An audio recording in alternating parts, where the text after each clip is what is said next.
बिस्मिल्लाहिर्रहमानिर्रहीम। अस्सलाम वालेकुम नाज़रीन, आप यूट्यूब चैनल देख रहे हैं। मैं इमरान खान हूँ। कुछ अंदर की खबरें हैं इस व्लॉग में। मैं आपको बताऊंगा कि जनरल बाजवा का कॉलम क्यों आया जो जावेद चौधरी साहब ने लिखा, और जनरल बाजवा साहब ऐसी इन्फॉर्मेशन क्यों फैला रहे हैं, गेम क्या है, वो किसकी तरफ से खेल रहे हैं और अब क्या करना चाहते हैं।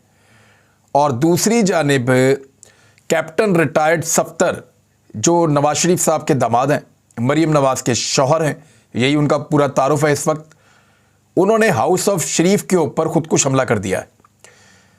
यानी जिसे कहते हैं ना, घर का भेदी लंका ढाए, वो मिसाल पूरी तरह अगर सादिक आती है या पूरी उतरती है तो वो कैप्टन रिटायर्ड सफदर पे उतरती है। उन्होंने क्या किया, पहले मैं आपको खबर पढ़ के सुनाऊंगा। नईम अशरफ पट साहब हमारे दोस्त हैं बड़े अच्छे, उन्होंने लाहौर में उनका इंटरव्यू किया और हजरत अली अजमेरी रहमतुल्लाह अलैह के मज़ार के ऊपर गालिबन ये इंटरव्यू हो रहा था। तो इस इंटरव्यू में कैप्टन रिटायर्ड सफदर ने क्या कहा, पहले वो सुन लें आप। उन्होंने वोट दिया जो एक्सटेंशन के लिए 7 जनवरी 2020 को ये वोट दिया गया था, और नवंबर 2019 में नवाज शरीफ साहब पाकिस्तान से बाहर चले गए थे। जनरल कमर जावेद बाजवा को एक्सटेंशन मिलने से चंद दिन पहले नवाज शरीफ साहब पाकिस्तान छोड़कर बाहर चले गए थे, और फिर एक्सटेंशन के मामले पे उन्होंने किसी किस्म की कोई खराबी पैदा नहीं की। और 2020 में 7 जनवरी को नवाज शरीफ साहब की पार्टी ने जोक दर जोक, पूरी पार्टी ने जाकर, पीपल्स पार्टी के तमाम लोगों ने आकर, ANP, फजलुर रहमान, तमाम लोगों ने मिलकर जनरल कमर जावेद बाजवा को एक्सटेंशन के लिए वोट दिया, जो इमरान खान साहब चाहते थे कि एक्सटेंशन दें। इमरान खान उसे अपनी एक बड़ी गलती करार दे रहे हैं, लेकिन अब कैप्टन सफदर ने कहा कि नवाज शरीफ की बड़ी गलती थी ये। जिस दिन हमने कमर जावेद बाजवा को एक्सटेंशन का वोट दिया तो हमारा बयानिया दफन हो गया, वोट को इज्जत दो वाला। हमने वोट को इज्जत दो के बयानिए को बेइज्जत कर दिया। वोट को इज्जत दो का बयानिया अब नहीं चलेगा, ये कैप्टन रिटायर्ड सफदर कह रहे हैं। अब जरा यहां रुक जाए, पहले एक फैक्ट आपके सामने रख देता हूं, फिर आगे बढ़ते हैं। 7 जनवरी 2020 ये वोट दिया गया और कैप्टन सफदर को यह लगा कि वोट को इज्जत दो का बयानिया दफन हो गया। लेकिन 18 अक्टूबर 2020 यानी इस वाकये के लगभग 10 महीने के बाद यही कैप्टन सफदर कराची में मरीम नवाज के साथ जाते हैं और बाबा कौम हजरत कायदे आजम रहमतुल्लाह अलैह के मज़ार के ऊपर खड़े होकर नाच नाच कर वोट को इज्जत दो का नारा लगाते हैं। जिसके बाद इनको गिरफ्तार किया जाता है दरवाज़ा तोड़कर, और फिर वहां पे सीनियर ऑफिसर्स को ओहदों से हटा दिया जाता है। बाजवा साहब इसका नोटिस ले लेते हैं कि कैप्टन सफदर को गिरफ्तार क्यों किया। यानी जनवरी में वो कह रहे हैं कि बयानिया दफन हो गया था, और अक्टूबर में वही कैप्टन सफदर साहब उसी बयानिया के नारे लगा रहे हैं। यानी लोगों को बेवकूफ़ समझा हुआ है। जब चाहेंगे वो कहेंगे जी बयानिया मौजूद है, और जब कहेंगे वो कहेंगे जी बयानिया मौजूद नहीं है, दफन हो गया है। एक्चुअली ये नहीं हुआ। ये बयानिया किस दिन दफन हुआ, ये एक पॉलिटिकल बयानिया था, इसकी कोई हकीकत थी ही नहीं। वोट को इज्जत दो के बारे में मैं बार बार कहता रहा हूं कि PMLN के साथ या शरीफ खानदान के साथ इस नारे का कोई ताल्लुक नहीं है, ये झूठ बोल रहे हैं। और ये नारा सिर्फ पॉलिटिकल गेन के लिए था, और ये नारा एक्चुअली पूरी तरह दफन तब हुआ जब रजीम चेंज ऑपरेशन के नतीजे में ये इस सरकार का हिस्सा बने। ये नारा तब दफन हुआ जब नवाज शरीफ साहब डील करके पाकिस्तान से बाहर चले गए। ये नारा तब दफन हुआ जब इन्होंने NRO 2 ले लिया। ये नारा तब दफन हुआ जब इन्होंने एस्टेब्लिशमेंट के बूट पॉलिश करना शुरू कर दिए, और जब चमक में कमी देखी तो जबान से भी बूट पॉलिश कर दिए, तब ये नारा दफन हुआ था। वरना ये नारा तो मौजूद था। एक नारा आपने लगाया था, लोगों को पसंद भी था, लोग आपको ज़िमनी इलेक्शन में वोट भी डाल रहे थे, और लोग एस्टेब्लिशमेंट के खिलाफ भी हो रहे थे। लोग ये कह रहे थे कि एस्टेब्लिशमेंट पाकिस्तान को चलने नहीं देती। तो अब लोग इसको ओन कर रहे थे नारे को, लेकिन आपने डील कर ली। एक्चुअली जो डील के ऊपर लॉक लगा वो जाकर लगा रजीम चेंज ऑपरेशन का हिस्सा बनने पर, और नवाज शरीफ इस ऑपरेशन का मेन कलीदी किरदार थे, मेन हिस्सा थे। हुकूमत बनाई भी उन्होंने और रजीम चेंज ऑपरेशन मुकम्मल करवाया भी उन्होंने। पंजाब के अंदर भी जो खरीदो फरोख्त है और जो टिकटों का वादा है वो नवाज शरीफ साहब ने किया था, और नवाज शरीफ साहब के ना सिर्फ बयानात मौजूद हैं बल्कि उनकी इंस्ट्रक्शंस थी हर चीज़ के अंदर, उनके अहकामात चलते थे। तो अब नवाज शरीफ साहब इस सारी कार्रवाई से भागना चाहते हैं। कैप्टन सफदर गेम ये बना रहे हैं कि नवाज शरीफ को वर्गलाया गया था, उन्हें मिसगाइड किया गया था, गलत इंफॉर्मेशन पहुंचाई गई थी, उन्हें बेवकूफ़ बनाया गया था। इतने बेवकूफ़ है तो सियासत छोड़ के घर में बैठ जाओ। यानी चंगे आप बेवकूफ़ हैं कि आपने रजीम चेंज कर दिया पाकिस्तान के अंदर और बैरूनी ख्वाहिश भी आपने पूरी कर दी।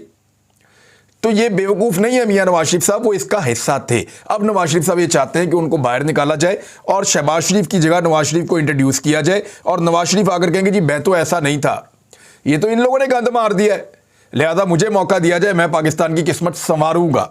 लेकिन डार साहब की जो दुर्गत बनाई है मिफ्ता इस्माइल साहब ने, अब डार साहब तो दोबारा PMLN का वजीर खजाना बनने का सोचे भी ना, क्योंकि पार्टी के अंदर से आवाज़ें उठ रही हैं और लोग कह रहे हैं कि इस शख्स को इकोनॉमी की अलिफ बे का नहीं पता और इसने तबाह बर्बाद कर रख दी है पूरी की पूरी इकोनॉमी।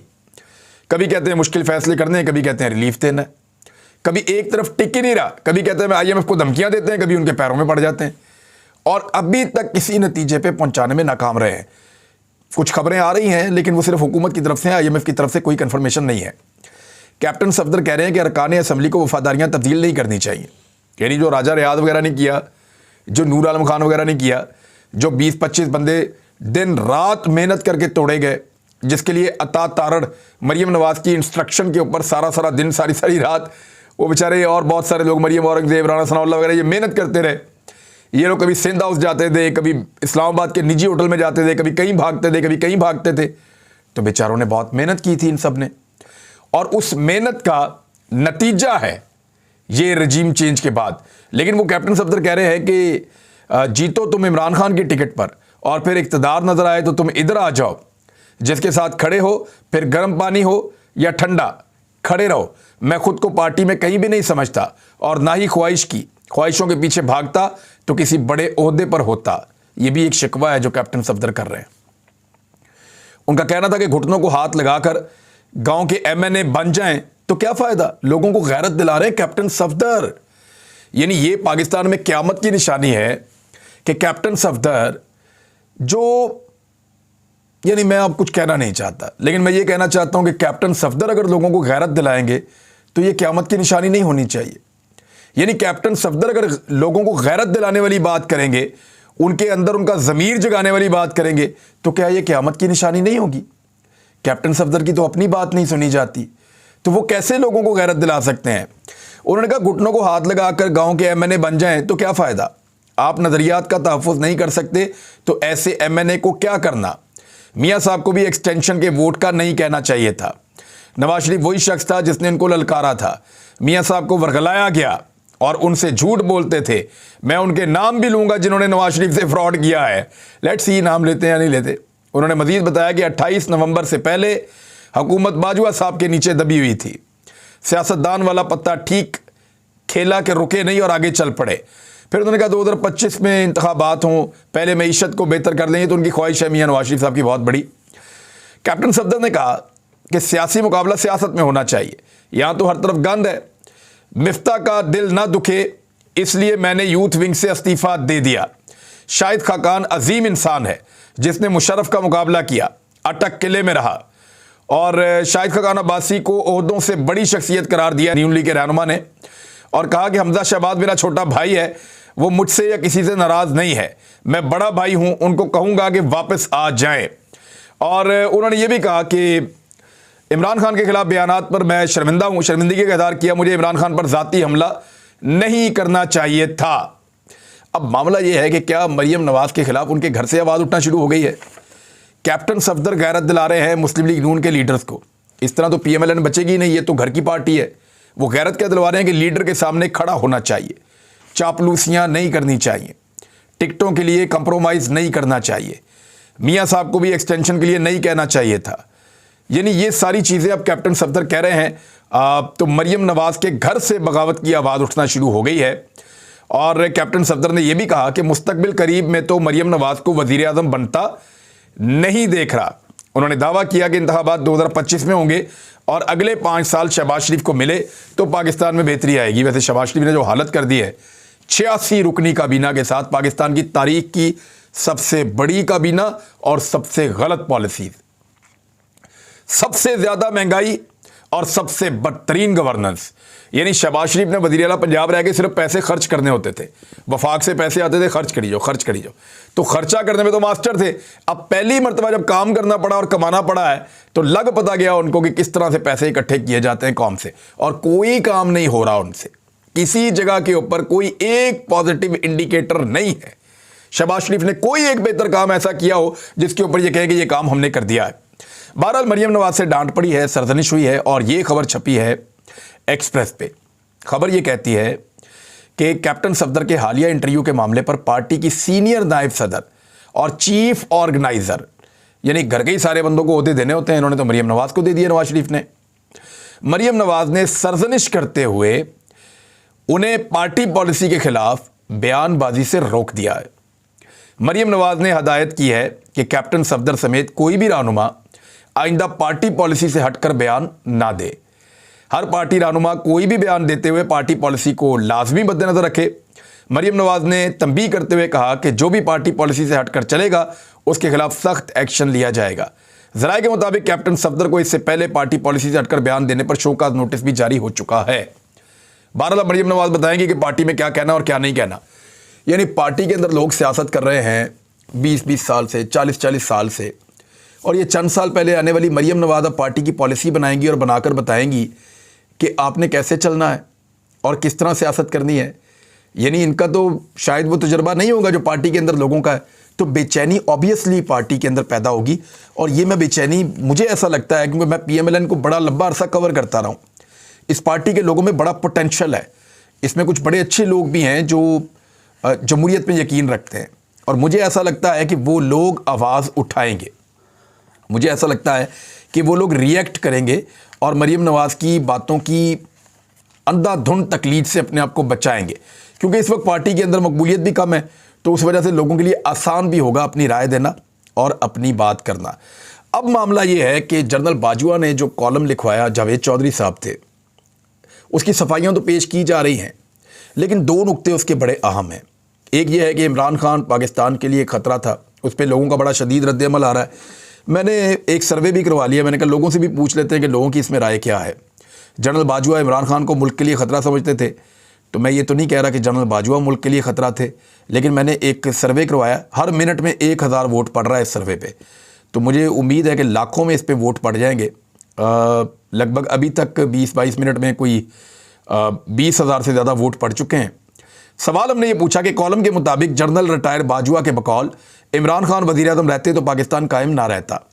आपके ख्याल में पाकिस्तान के लिए कौन बेहतर रहा, जनरल रिटायर बाजवा या इमरान खान? दो ऑप्शन हमने दिए।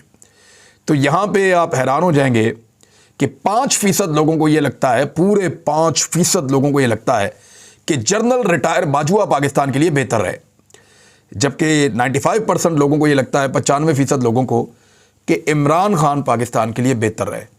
तो 5% के जो है वोट लेकर जनरल बाजवा जो है वो मुकाबला कर रहे हैं। उन्हें खुद सोचना चाहिए और इस चीज़ से इबरत पकड़नी चाहिए उन तमाम लोगों को एस्टेब्लिशमेंट में जो ये सोचते हैं कि वो बंद कमरों के अंदर फैसले करेंगे और लोगों से उनकी राय का हक छीन लेंगे और पाकिस्तान के अहम तरीन फैसले बंद कमरों में करके पाकिस्तान को अपनी मर्जी से चलाएंगे और बनाना रिपब्लिक बनाएंगे। उन तमाम लोगों को इबरत लेनी चाहिए इस किस्म के सर्वे से। खुद भी वो करना चाहें तो एक सर्वे करके देख सकते हैं, उनको आइडिया हो जाएगा। महंगाई के ऊपर आते हैं, लेकिन दूसरी चीज़ जो है, इसमें एक चीज़ और भी है। इस इंटरव्यू में सफाइयाँ तो आ रही हैं, लेकिन जावेद चौधरी साहब हैं, मैं उन्हें जानता हूँ, उन्होंने बहुत सारे ऐसे इंटरव्यूज़ किए हैं और ऐसा मुमकिन नहीं है कि वो किसी की बात कहे बगैर उसको रिपोर्ट कर दें। किसी ने ये बात कही तो उन्होंने कह दी, लेकिन ये बात कही क्यों गई, ज़रा इसको गौर करें। इसमें जो काम वाली चीज़ थी ना, जो PMLN के काम आनी थी, जनरल बाजवा इस लेवल पे मुबैना तौर पे आ चुके हैं। कुछ लोगों का ये कहना है कि वो खासे परेशानी में है और उनके लिए हालात उतने आसान नहीं हैं इन सारी चीज़ों को देखना, क्योंकि लोगों में वो बहुत डीफेम हुए हैं और उनकी पॉलिसी को लोग ये समझते हैं कि उन्होंने पाकिस्तान के लिए बेहतर नहीं किया। तो उसकी वजह से, और वो अपने मुंह से भी कहते हैं, उन्होंने अपने इमेज का नुकसान किया है, अपने इमेज की कुर्बानी दी है, तो उनका इमेज बहुत ज़्यादा ख़राब हुआ और उसकी वजह से एक डिप्रेशन तो होती है। तो जनरल बाजवा अभी भी इमरान खान को हराना चाहते हैं और उसके लिए वो PMLN को एक बयानिया बनाने में मदद करेंगे।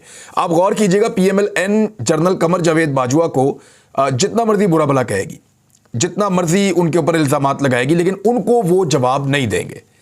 याद रखिएगा, तब तक जवाब नहीं देंगे जब तक कि PMLN को उसका फायदा नहीं होगा। जिस वक्त वो देखेंगे कि इस वक्त PMLN को जवाब देने से PMLN का फायदा होगा, तो उस वक्त वो जवाब देंगे।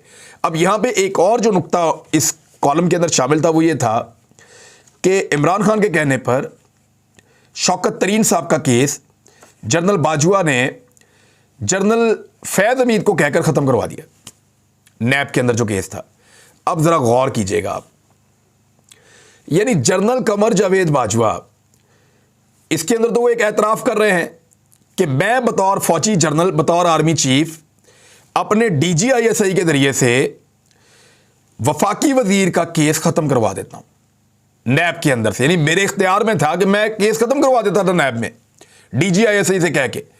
तो ये तो कानून के अंदर मुदाखलत है, ये तो आईन की खिलाफ वर्जी है, इसके ऊपर तो कानूनी कार्रवाई होती है। लेकिन बाजवा साहब इतना बड़ा एलिगेशन अपने ऊपर क्यों लेंगे? क्योंकि इससे PMLN को बयानिया बनाने में मदद मिलेगी कि इमरान खान ने और शौकत तरीन ने मुबैना तौर पे PMLN वाले यानी इस किस्म का बयानिया बनाएंगे कि उनकी वजह से जो है वो ये इकॉनमी की हालत हुई है, लिहाजा जो है वो अब जनरल बाजवा और ये सारे जिम्मेदार हैं। यानी अब ये है कि जनरल बाजवा क्योंकि बहुत हद तक उनका इमेज खराब हो गया है, तो उनको इमरान खान के साथ किसी तरह जोड़ दिया जाए और ये साबित किया जाए कि ये दोनों इकट्ठे थे, हम एक साइड पे थे। तो ये अब होना नहीं है, क्योंकि जितनी मार इमरान खान साहब को और उनकी पार्टी को पड़ी है, ये गोलियां तक तो उनके ऊपर चल गई हैं, हालात उनके लिए बहुत मुश्किल है। नाअहल भी उनको कर दिया गया था, डीसीट कर दिया गया था, फिर उसके बाद जो उनके लोगों के साथ हुआ, फिर बार बार जिस किस्म का जुल्म और सितम हुआ, उन सारी चीज़ों को अगर आप जोड़ कर देखें तो आपको पता चलता है कि जितनी मर्जी अब आप कोशिश कर लें, आप इमरान खान को जनरल बाजवा के साथ जोड़कर नहीं दिखा पाएंगे। जनरल बाजवा का एहसान है शरीफ खानदान के ऊपर, क्योंकि सलमान शहबाज के हाथ में एयर टिकट जनरल बाजवा ने पकड़ाई थी रात के डिनर पर कि सुबह पाकिस्तान से निकल जाना वरना नैब तुम्हें गिरफ्तार कर लेगी। ये होता है इस मुल्क के अंदर। अब तक के लिए इतने, अपना ख्याल रखिएगा, अपने चैनल का भी। अल्लाह हाफ़िज़।